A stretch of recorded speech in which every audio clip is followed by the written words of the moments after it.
தமிழெழுத ஓலை தந்த தலைப்பனை மரமே தங்கமே நிவிர்ந்து நிற்கும் உன்னை வெட்டுவது நீதியில்லையே.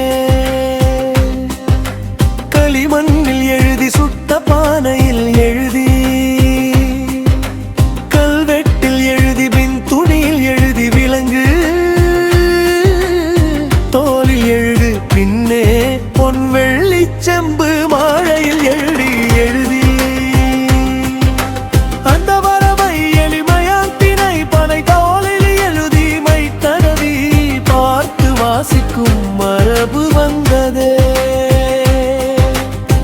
தமிழெழுத ஓலை தந்த தலைப்பனை மரமே தங்கமே நிவர்ந்து நிற்கும் உன்னை வெட்டுவது நீதியில்லையே.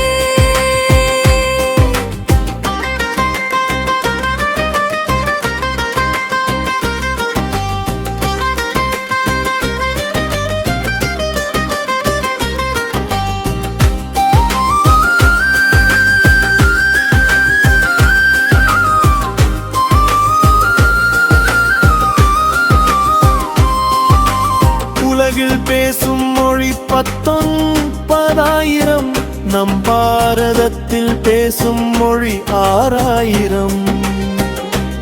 உண்மையில் அனைத்து மொழிக்கும் எழுத்தில்லையே. உலகில் 300 மொழிக்கு அத்தனை முகமிடும் எழுத்துண்டே. பிற மொழி எழுத்தை தனதாக்கி குந்தி எழுது மொழிகள் அதிலும் பல உண்டு. தனக்கென்று தனியே எழுத்துள்ள மொழி 60. அதில் இலக்கண வரம்பும் இலக்கிய வரம்பும் என்னும் எழுத்தில் சிறந்தது 6 மொழி. அதில் வழக்கொழிந்தது தொடர்ச்சி நின்றது 4 மொழி. 2000 ஆண்டுகளுக்கு மேலாக தொடர்ச்சி செம்மை பழமை புதுமை இனிமை முதிர்ச்சி அளவை கொண்டது 2 மொழிதானே. சீனம் தமிழுங்கானே. அதில் இலக்கியமும் இலக்கணமும் பலம் பொருள் இன்பம் வீடு நான் மறை நூல்கள் பலவும். அறநூல்களும் நுறநூல்களும் தலையில் மொழியில் பலவாகும். ஆக தனிச்சிறந்த செம்மொழி இலக்கிய உலகில் பைந்தமிழ் தானே. பிற மொழிகளுக்கு சொற்கள் தந்த செம்மொழி தமிழ்தானே. தமிழெழுத ஓலை தந்த தலைப்பனை மரமே தங்கமே விழுந்து நிற்கும் உன்னை வெட்டுவது நீதியில்லையே. களிமண்ணில் எழுதி சுட்ட பானையில் எழுதி கல்வெட்டில் எழுதி பின் துணியில் எழுதி விலங்கு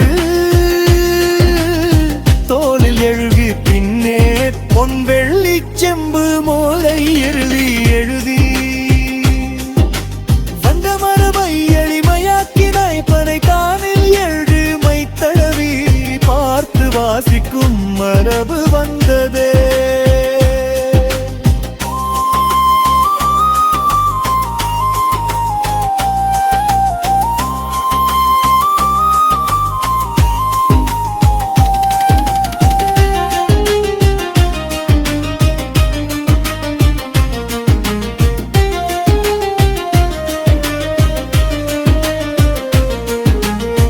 திகழ்ந்த உலகம் துபுபூமே திகழின் உலகம் துபுபூமே. நூல்கள் படிப்பது சிறந்த வழக்கம். நூல் என்றால் அளவு என்று பொருளும். நூல் பிடித்து மரத்தின் சிலையின் கோணல் மறை நீக்குவது போல திரிகை சிந்தையை தீர்க்கும் மனக்கோணல்களை போக்கும் திருக்குறள் திருமுறை அறியாமை அகற்றி அறிவொளி ஏற்றுவோம். ஏருடியில் கிடந்த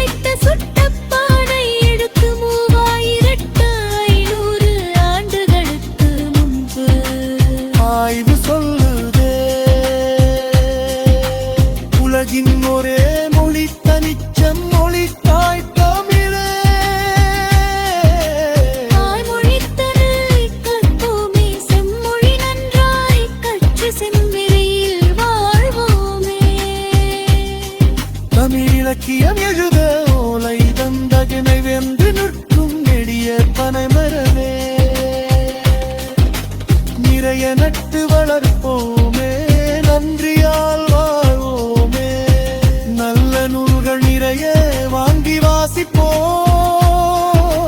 ஒரு பிறவி கற்ற கல்வி ஏழு பிறவிக்கும் தொடரும்.